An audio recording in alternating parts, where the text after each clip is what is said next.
Hello, I'm Gerald, and I'm your online IP expert. And today, let me teach you and show you how to solve an IP problem, or known as Internet Protocol in easier way.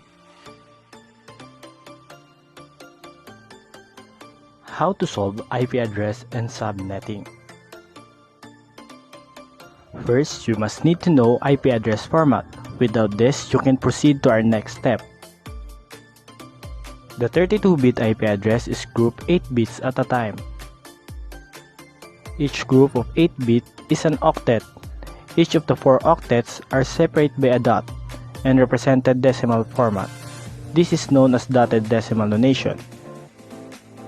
Each bit in an octet has a binary weight 1, 2, 4, 8, 16, 32, 64, and 128. Now, let's try to solve this given. Our given is 169.73.100.6429. There have 32 bits and you need to count 29. After you're done and find 29, put line to mark it. The last part is considered as a 0 that have no value but also need to compute. So the total of the 0 is 7 and the last 29 bit is 8. You need to total each octet because each bit have a binary weight. So this is 255, 255, 255, and 248. And lastly, the 29th bit stop in 4th octet.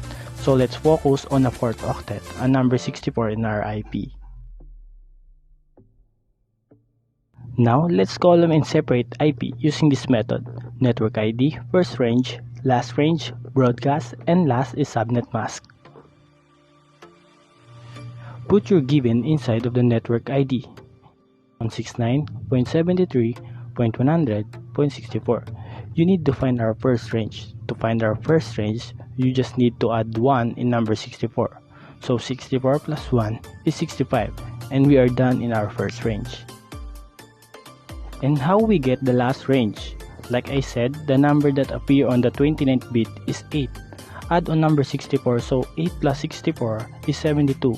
Put 72 under the 64 because we stop on the 4th octet. Before we get the last range, we need to get first broadcast. The 72 is minus 1, so 72 turned in 71, and our broadcast is done. Now let's go in our last range. You just need to minus your 71 inside of the broadcast to find the last range. So 71 minus 1 is 70. Now our table of IP is done. Our subnet mask is the total of 4 octets with 32 bits. That is our subnet mask 255, 255, 255, and 248.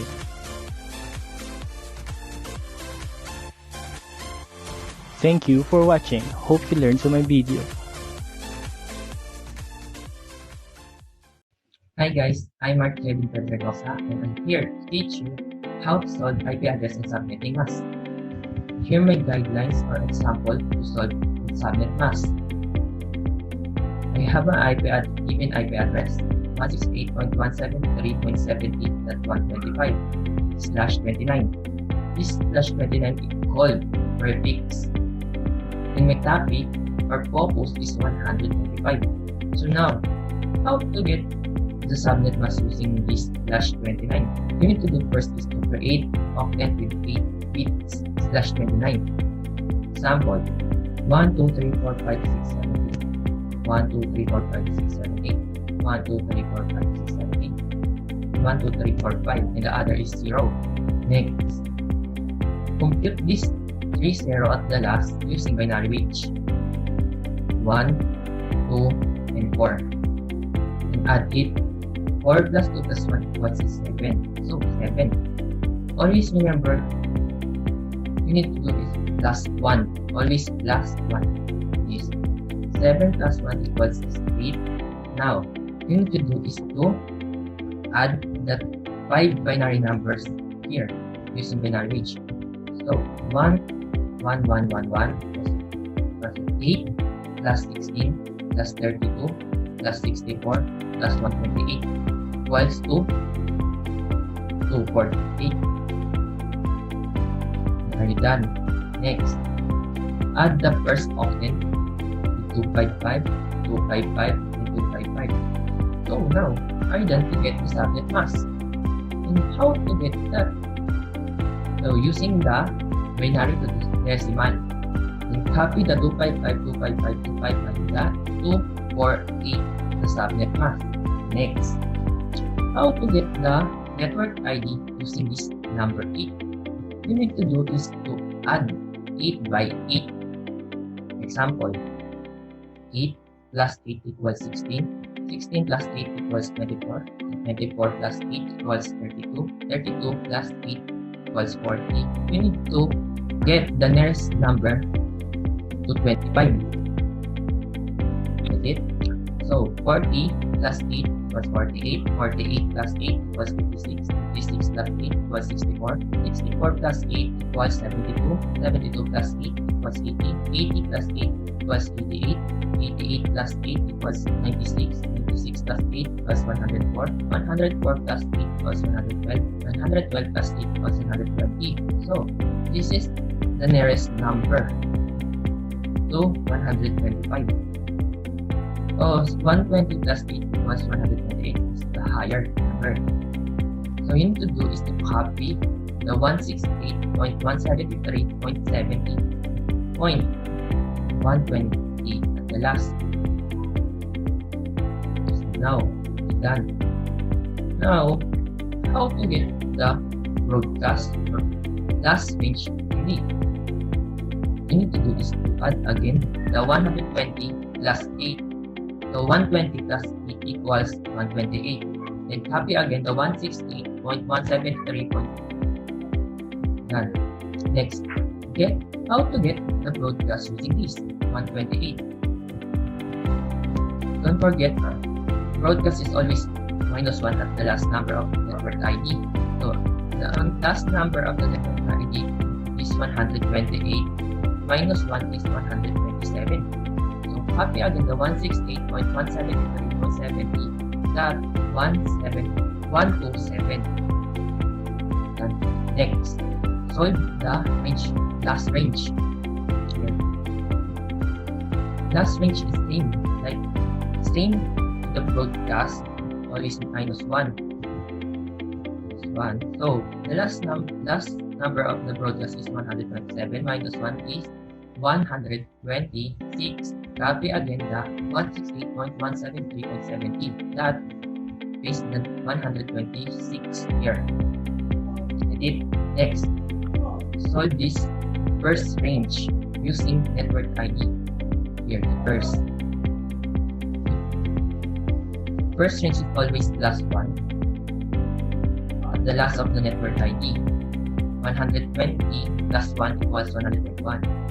So, copy again the 168.173.70 and 0.173.70.121.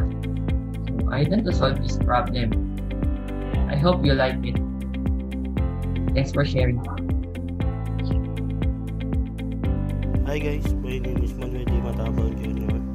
and I teach you how to solve the IP address and the subnet mask. First, we have the example of IP address that 132.145.204.40 and the CID or subnet mask /28. First, put down the 32 bits and every bit called octet. Now, we need to put all 28 or the subnet mask here. We count 28 bits. Now these are the subnet mask or the /28. Now the remaining blank we need to put 0. Then we put the 0. Now we need to like that. Then lalagay natin ang binary weight. ang binary weight natin is 1, 2, 4, 8, 16, 32, 64, and 128.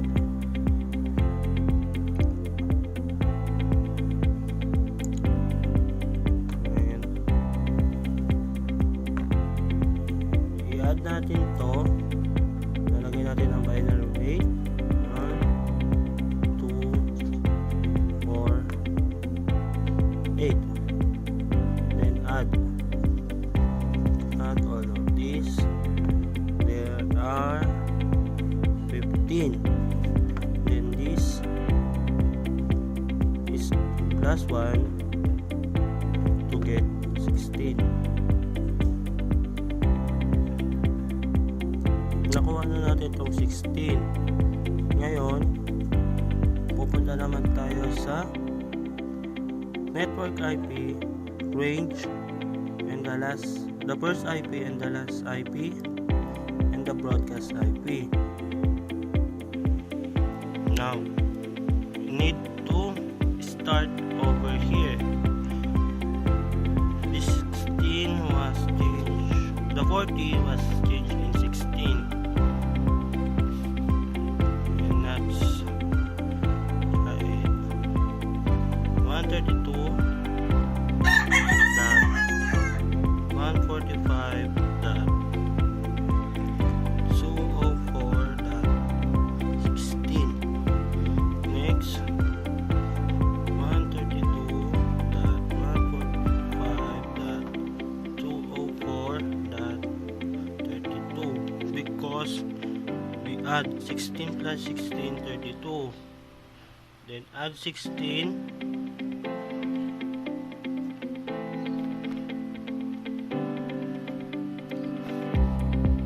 Equals to 48. And add 16 another.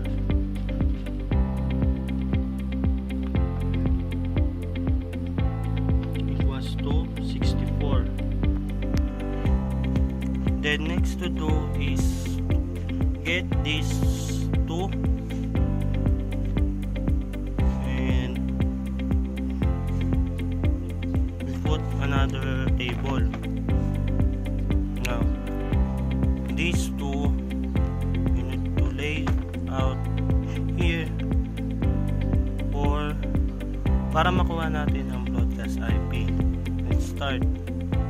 The 132.145.204.64.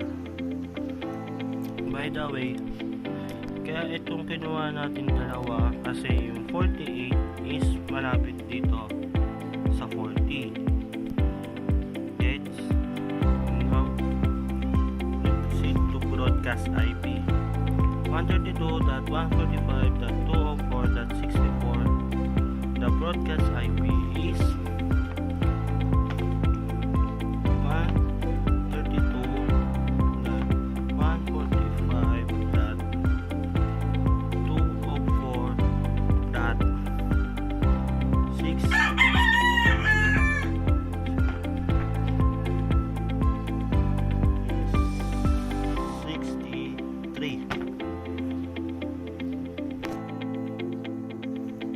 63 yan guys, 63.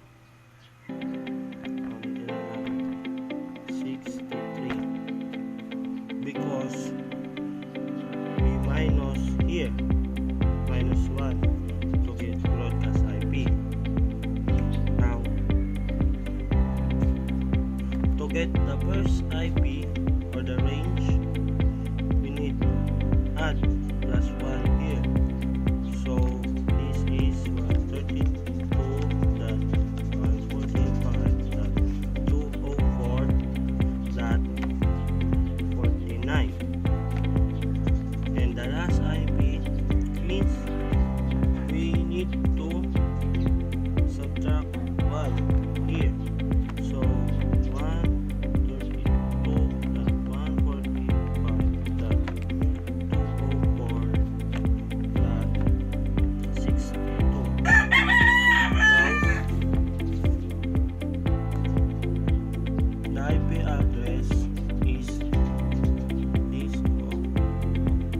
all of these. So ito na po yung sagot natin.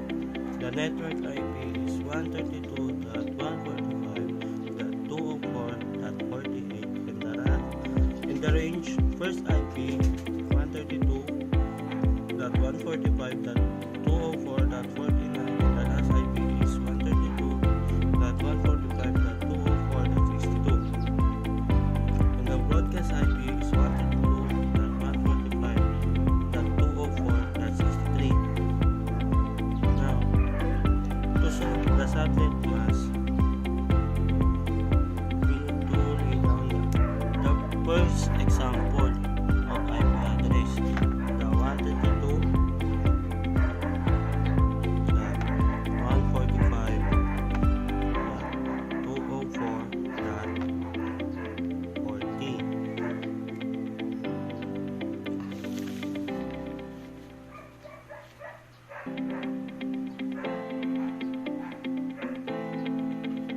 Now, the CID are subnet mask or /28. Second to do is we need to put the 32 bits for every bits. These are the octet, 8 bits. Now, this is the 4 octet or the letter 2 bits. First, you need to put this all. So,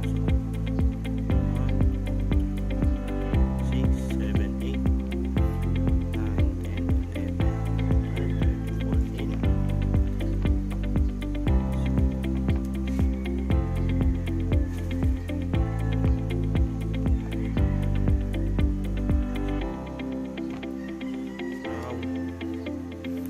Every octet there is total of 255.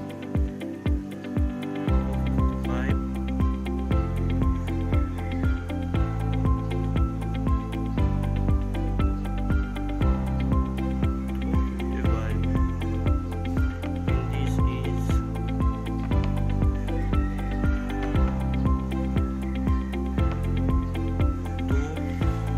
240 because minus 15, and this is the subnet mask.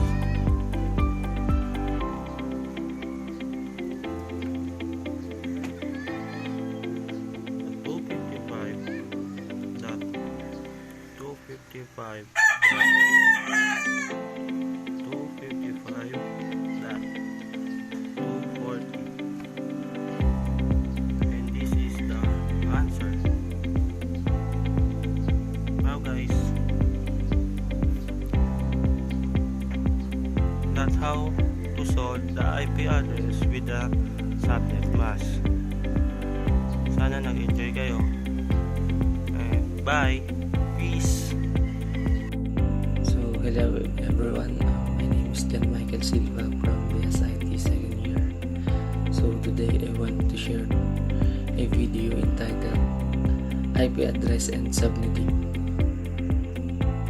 Okay, so as you can see, we have already the given IP address, the 195, 120, 39 and 145 with a subnet mask of 26.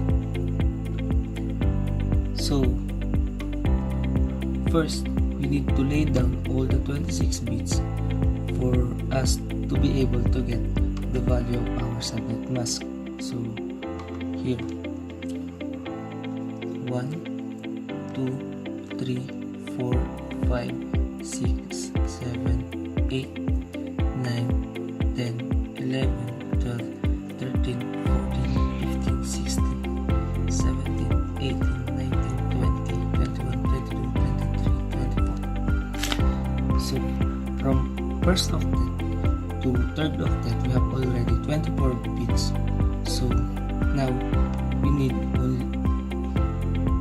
just only two to complete the 26 bits. So we will proceed to the fourth octet or the last octet. So here is the 2 bits. So from 24, so we need only to continue our countings from 24, so 25, 26, then slash. So that is our 26 bits on. So the rest will become 0. So next, we need to get the value of those 0 with a constant value of 1, 2, 4, 8, 16, and 32. So in total of 63. And then next, we need to know the value of this bit. So for us to get the value of this bit, this 63, we need only to add 1. So for us to get the value of this bit, so we will have 24. So 64, rather 64. So this 64, it will be our increment. So for every increment, we need just only add 64. Then here we go. We have the network ID or net ID, the range, first IP and last IP, our broadcast, and our subnet mask. So first we need to lay down all the network ID. So the 195.120.39.64, then another 64, so equivalent of 128, then plus another 64, so we have 192. So now this will be our focus, because the 128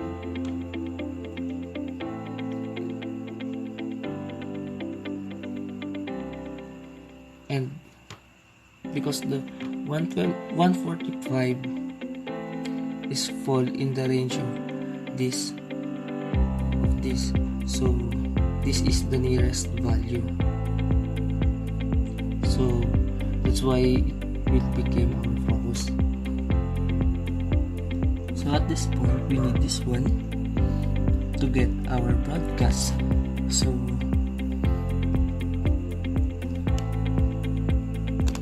this one will serve as part of our broadcast, so we need just only minus 1 to get 191, and here our broadcast.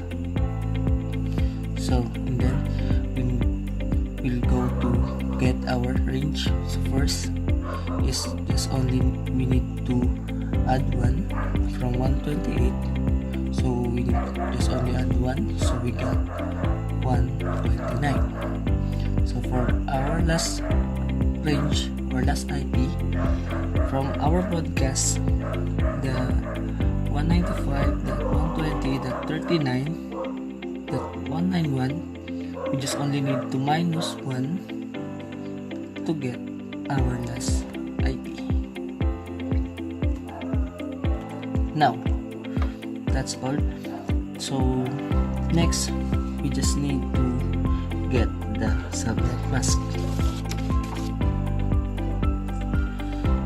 So to get the subnet mask, we just only need to add all the bits from every octet. So we have 255, 255, and 255. Then 255 minus 64, so we have 191. So that will become our subnet mask. 255 Wait,